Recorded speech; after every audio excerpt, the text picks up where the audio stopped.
Earlier, our reporter Simpiwe Ngumezulu spoke to Deputy Minister in the Presidency, Buti Manamela. Let's listen in. We are reporting from the pitch of the Orlando Stadium, where the main official service for the national observance of Youth Day will be observed today. We do know that at this current moment in time, students have began to trickle in and just arrive here, where we are expecting a keynote address for the national celebration will be addressed by President Jacob Zuma. We know that the formal speeches and so will begin at around 11 o'clock.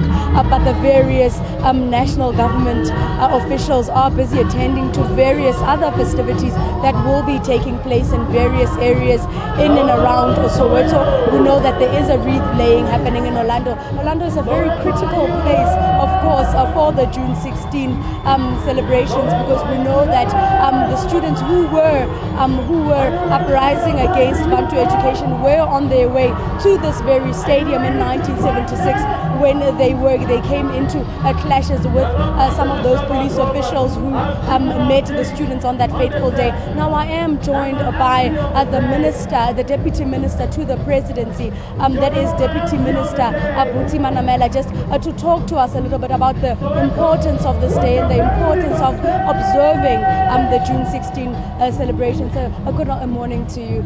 Deputy Minister, can you tell us what is the importance of observing such days? We do know that this year the youth has been included in the proceedings. What is the importance of it? Look, firstly, our theme this year is youth moving South Africa forward, and it's for young people to take action, to get involved, but also to reconnect with the struggles of 40 years ago. What has almost become a cliche is that young people are apolitical, they're not involved. But we've seen a completely different story. We've seen young people saying, look, fees must fall, open the doors of learning, we want jobs, we want to be entrepreneurs. And I think commemorating and observing Youth Day means that we have to uplift and profile the potential of young people. And that's why we're here today.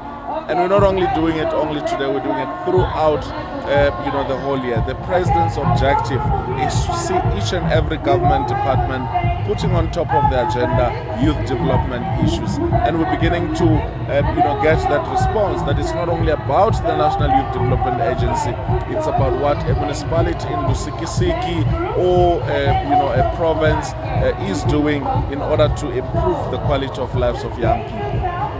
And in terms of that youth development, we have heard the ANC youth panting that they would like to see a situation where there's up to a 40% representation of young people within government, even saying that for the first time there's now a 20% representation within the elective candidates.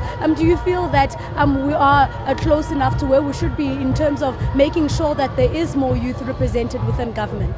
The median age of South Africa is 25. Meaning that we are one of the most youthful countries, in the continent and in the world. Secondly, I do not think we should put a limit in terms of, representation of young people.